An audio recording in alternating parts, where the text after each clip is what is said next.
Assalamualaikum warahmatullahi wabarakatuh. Teman-teman saya hormati dan hamba-hamba Allah yang saya banggakan. Kenikmatan terbesar dalam sebuah pertarungan adalah kemenangan. Setiap orang berhak melakukan selebrasi atas kemenangan yang ia dapatkan. Jadi aneh lamun eleh tapi kalah melakukan selebrasi. Misal Ronaldo ngasupkeun ka MU, tapi kalah MU selebrasi aneh. Maka wajar dan mengapresiasi semua penonton ketika Ronaldo memasukkan gol, kemudian Ronaldo melakukan selebrasi, maka penonton akan bersorak atas kemenangan yang Ronaldo dapatkan. Nah, dalam pertarungan politik pun demikian. Setiap orang yang terjun ke dunia politik bertujuan untuk sebuah kemenangan.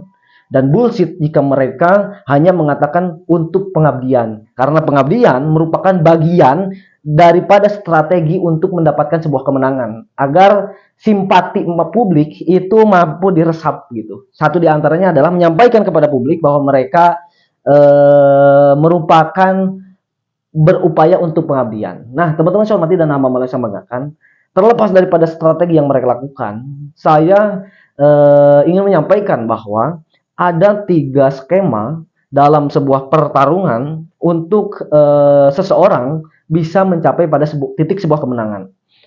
Skema pertama adalah farming, skema yang kedua adalah ganking, skema yang ketiga adalah fusing. Nah, yang pertama adalah farming.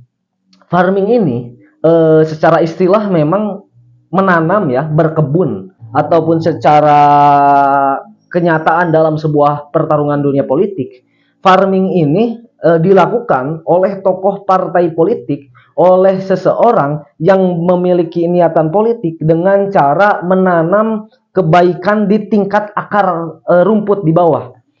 Jadi kusabab kusabab karena ini kan berbicara terkait dengan selera, berbicara terkait dengan tipe, berbicara terkait dengan karakter. Lamun karakterna merumput ya merumput, ia melakukan bakti sosial dengan masyarakat. Kemudian juga melakukan kunjungan dengan masyarakat, berbaur, kemudian juga jangka panjang geraknya panjang karena kan menanam, tidak mungkin hari ini menanam kemudian besok kita berpanen kan gitu. Maka karena istilahnya farming, maka dilakukan dalam jangka waktu yang cukup panjang. Nah, tujuan farming itu kemudian juga mengumpulkan kekuatan, ataupun dalam istilah peperangan itu adalah gold, emasnya. Jadi lamun emas yang dimiliki oleh seorang yang dengan strategi skema farming, maka harus lebih tinggi dibanding dengan gold atau emas atau nilai-nilai atau kemampuan-kemampuan yang lain gitu. Jadi lamun calon presiden hari ini ingin memenangkan pertandingan pilpres nanti, maka jika menggunakan skema farming, ia harus terjun langsung bersentuhan dengan masyarakat, mendengar aspirasi dengan masyarakat. Kemudian contoh-contoh tokoh aktor politik yang melakukan skema farming itu, misal di Jawa Barat itu ada Deddy Mulyadi, di Jawa Tengah ada Ganjar Pranowo, kemudian juga siapa dehnya. Nah, kurang lebih 2 tokoh itu yang melakukan skema dengan pola farming.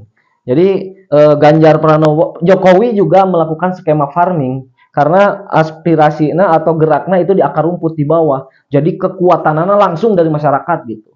Masyarakat langsung tahu betul kemampuannya, kemudian langsung melihat langsung, mendengar langsung, kebijakannya langsung dirasakan gitu.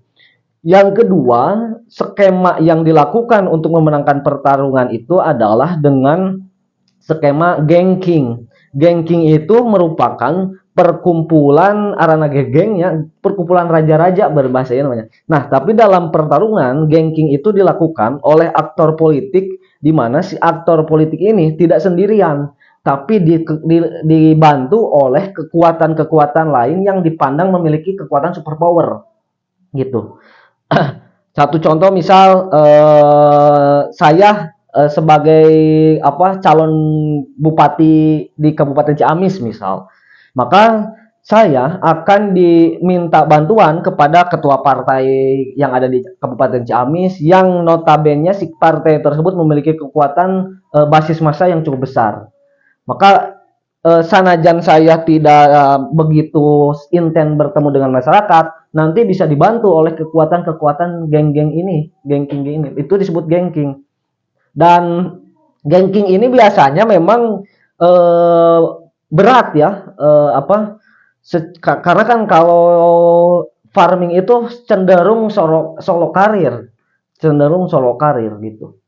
Nah, gengking ini bisa melawan farming ini, bisa melawan si farming ini jika skema farming. Tapi kelemahan gengking ini jika terus-terusan dilakukan, ketika mati satu, mereka akan ikut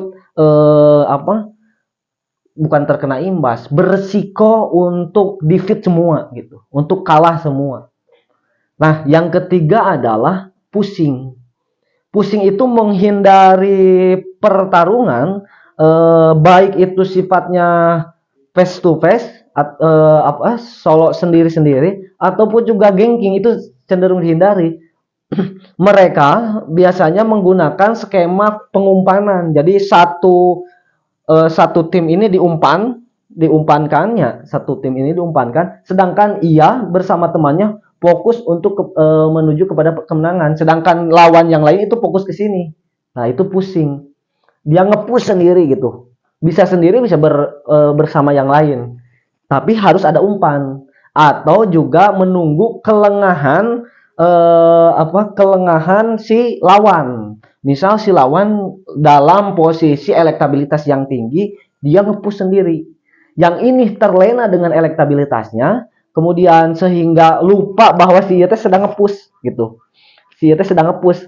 Ujung-ujung Lord belum pemilih bukan Lord belum selesai, ini udah ada di kubu benteng lawan. Ternyata udah nodong, udah siap menang begitu. Akhirnya ini untuk rekal kembali ke tempat semula itu susah karena mereka udah di depan gitu. Nah, ini memanfaatkan kelengahan lawan. Nah, teman-teman saya hormati dan hamba semangatkan dalam kacamata saya hari ini ketika melihat 3 aktor aktor capres cawapres 2024, saya melihat 3 skenario ini dilakukan atau melekat di masing-masing calon presiden. Ganjar misal, menurut saya hari ini Ganjar cenderung sedang melakukan skema farming. Ia mengumpulkan semua kekuatan dengan menggunakan akar rumput. Jadi nilai-nilai yang ia miliki itu bukan nilai-nilai yang didapatkan dari elit. Mungkin elit dapat, tapi tidak sebanyak yang Ganjar dapat dari akar rumput gitu.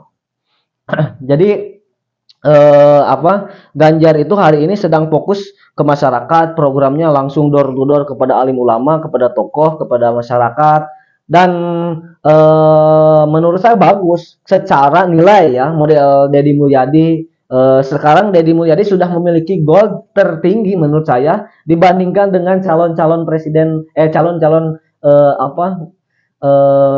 gubernur yang lain, karena Deddy Mulyadi itu farmingnya udah lama, menanamnya udah lama, sama kayak Ganjar lah. Ganjar kan dari 2013 ya, kita kalau tidak salah dari 2013 menjabat sebagai gubernur, artinya kebaikan-kebaikan yang Ganjar tanam dulu harusnya hari ini sudah bisa ia panen begitu menjelang Pilpres 2024. Nah, sedangkan untuk skema Prabowo Subianto itu menurut saya hari ini ya dalam posisi gengking, di mana kekuatan elit itu hari ini sedang berada di kubu Pak Prabowo Subianto. Nah, meskipun tidak menutup kemungkinan hari ini Pak Prabowo juga melakukan farming tipis-tipis lah ya, tapi beliau tidak semasif yang dilakukan oleh Ganjar Pranowo gitu. Dan yang farmingnya saya kira untuk di Pak Prabowo itu lebih banyak atau lebih dominan dilakukan oleh kader-kader partai Pak Prabowo Subianto gitu. Nah, sedangkan Anies ini menurut saya hari ini sedang melakukan skema fusing. bisa epic comeback nih Anies. Jika yang lain Ganjar Pranowo dan juga Pak Prabowo Subianto terlena kecolongan, tidak fokus melihat perjalanan Anies Rashid Baswedan hari ini. Karena Anies elektabilitas rendah, kemudian juga dukungan partai politik rendah, kemudian masif ke masyarakat juga rendah, tidak se